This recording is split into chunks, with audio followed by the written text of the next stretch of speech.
Sabine, was was this? And Roetje. I'm going to introduce our guests to you because we have English American guests. They came yesterday by helicopter on the Museumplein. Maybe you've seen them, the helicopters. Well, especially welcome to John di Stasio. We have Anthony, and now I forget your name again. Michelle. Michelle, yes, Michelle. We just had lunch in a wonderful restaurant. I can introduce you, John di Stasio. He's from America, all the way from California, Sacremento, California. And he's been working for 30 years on a company called SMUD, S-M-U-D. And SMUD is an energy cooperation, including the network. So it's like Alliander and Nuon together, if I'm correct. Yes, that's right, except we were owned by consumers, so we were similar as opposed to being private with shareholders. Yes. I call that a cooperation, but Yeah. It's interesting because I've been looking at your website.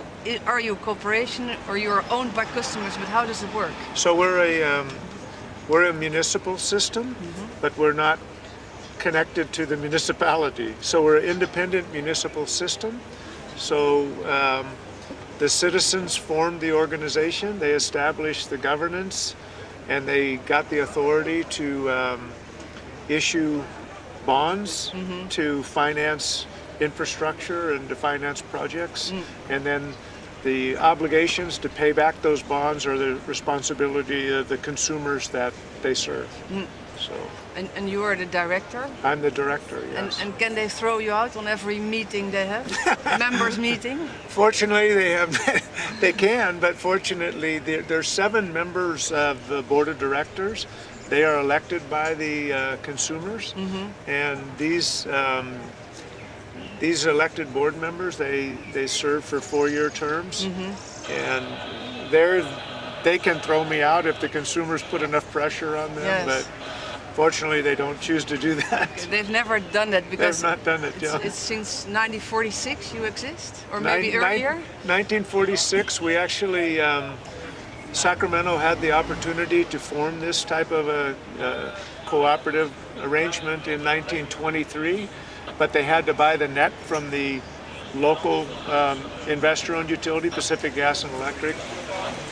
And they had to fight with them for 23 years over the value in the courts, and wow. So they didn't serve any electricity until 1946 when they acquired the net. Okay. Yeah. So 23 years. 23 years. Fighting. So they had a large motivation to form this type of an organization, and they had the authority to do it, but they did have to still negotiate the value of the net to buy it from the incumbent company. And why were they so motivated for 23 years to? Because I think there was a concern that the investor-owned utilities at that time were so large that they wouldn't be responsive to the interests of local communities and what they wanted to do. And Sacramento was, they were very independent and they wanted to have their own destiny in their hands. They didn't want a very large company that they didn't think would necessarily pay attention to their interests. Great. So you're 70 years ahead of us. Yeah, that's right. Okay, and what is interesting for us is that you have established 600,000 smart meters in your. That's right. Among your members, because in the Netherlands we have the discussion now: do we want smart meters or not? And we are the end users, like we have companies, or we live on houseboats or on the canals, and people ask, do we need a smart meter, and what is in it for us and what is in it for the government? That's right. And this same discussion was happening in the United States. There are people that like smart meters because they provide much more information about their energy use, so they can make choices to meet their needs. They can also introduce time differentiated pricing. They can also do things to put in smart appliances and so forth. But the other part of it is people say, I don't like them because I have concern about my privacy. Some people don't like it because they think the radio frequency is bad for their health, and so it's still somewhat controversial, but we put in 600,000 of these meters, and we have an opportunity. If people don't want the meter, they can choose not to have it. And out of 600,000, we have about 350 people out of 600,000 that don't want it. Okay. So and do they get it for free or do they pay for it? they pay. They pay if they don't want it because. They pay if they don't want it. Well, they pay if they don't want it because we have to spend the money to have somebody go and manually read the meter, and there's an additional cost. We have to bill it manually, and so our board decided that we would want to let people choose not to have it, but they couldn't do that for free because it was an additional cost now because we don't have very many of these in our system. And did they already pay that money before that smart meter, or did they have to pay it after, if you know what I mean? No, they didn't have to pay before. Before it was free because we had one system. And then when we went to smart meters, we had a different system. So an alternative to that different system now costs money to provide. Interesting. Yeah. So, but it's still controversial for a small number of people. Yes, they're still complaining at every board meeting, at every member meeting. Yes. And many of them, the ones that have some concern about health effects, but sometimes they use a cell phone too. So I don't know. There's been studies in the United States about this. About smart meters? Yes, but these studies have not, the smart meter only, it really only communicates with the meter a very small number of times per day, so it's not very much exposure. Okay. And what about people having their own solar panels and giving electricity to the net? Is that possible in Sacremento? Yes, we have about 150 megawatts of solar power in our system. About 50 of that is from consumers that own their own PV system, and we actually pay them if they have excess generation. We allow them to carry it over and discount it against future bills, or if they want to be paid in money for the excess, we pay them, but we pay them what our cost of other generation is. And then we have about 100 megawatts of feed-in tariff photovoltaics that are done in normally projects that are 3 to 5 megawatt size, and then we do those through a purchase power agreement. And we have another program that I think would be good here. It's called solar shares. So we build a community solar, and then we sell people shares. So people that live in an apartment that can't have a solar on their house, or people that may not stay in a place very long, or people that might have a bad orientation with their roof, they can buy a share into the community solar system, and that's a way for them to have the benefit of solar. And then when we charge them on their bill, we actually discount the cost just like they had that solar on their own roof. Great. And how much is it for a solar share, for one solar share? So the solar share we sell from I think 1 kW is the smallest, up to 4 kW. And I think it's probably about 20 cents a kilowatt hour for. So you let them pay in 20 cents a kilowatt hour, and normally they pay 12 cents. Well, they would pay 12 cents if they just bought the base power from our system. So this is 20 cents. But if they go into the second tier, so we have 2 tiers through our pricing. The second tier is about 17 cents. So, but what the solar shares do is they pay a little bit more, but if they keep it for a long time, if we have future changes in price in the future, their price never changes. So it'll be, it's good for 20 years. So they, over the long term, it might be a good investment.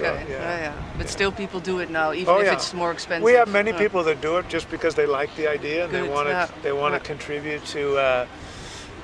They like the idea of having solar, or they want to contribute to local air quality and so forth. So there's many reasons they like to do it. So they have a 20-year contract and they pay $20 cents per kilowatt hour. But they could get off anytime they want. They don't have to stay for 20 years. They can stay. But if they want to stay for 20 years, they're protected for that period of time. Great. And I also I'm interested in your Peak Corps. So Peak Corp is, this is a program we've had now for over 20 years, and we have about 90,000 customers, and they put a device on their air conditioner because our problem for energy consumption is in the summer. We have hot temperature, so air conditioning. We have just about 20 days of every summer that it's very, very hot. Yeah. And so rather than to build another power plant, we try to shave the peak, we call it. Yes. And the way we do that is with, in part, these people agree we pay them so much, Yes. and we can control their air conditioner with the radio, and we Yes. can Yes. reduce it for 15 minutes every hour. Okay, And only that. it reduces the demand. Yeah. But we're changing that because now with smart meters and smart thermostats, we can go in and just adjust it 1 or 2 degrees instead of taking out the whole air conditioner. Okay, great. Because the people on peak core, we use that more right now for reserves. We really don't call on it because every time you call on it, the people drop off. They don't want to be hot when it's hot. Yeah. But if we can adjust the temperature 1 or 2 degrees Fahrenheit, it doesn't change the comfort that much. And so that's what the program we're going to next. Yeah. And it saves them $6 a day, I think. Yeah, something like Only that. for the 20 days or the whole year. Well, we pay them 2 payments. We pay them one as a subscription payment so that we have the right How to much? use it. How much is it? I want to say it's maybe $20 for the 3 months of the summer. Okay. And then we also pay them, if we use it, we pay them so Okay. much as well. Okay. So we pay them a yeah. base pay and then a performance pay. yeah. But we rarely use the performance pay because the people don't mind if you cycle it on the first day it's hot and the second day it's hot. By the third day they don't want it anymore. Oh yeah. So what do you do? Well, then hopefully we don't have those long heat storms. Okay. But that's been the weakness of the program is that people's willingness to be uncomfortable a little bit has a time period they'll do it, and then Okay. they don't want to do it. Okay. So And then my last question is about electric cars. Yeah. Because you have 1,000 we have about 1,000, not Teslas. Oh, not all no, Tesla. we have quite a few of the Chevy Volt and the Leaf and the Tesla, but not too many Teslas. But we have about 1,000 in total of different kinds of in electric Sacremento. cars. Yeah, in Yes. Sacramento. And what does it do to the net?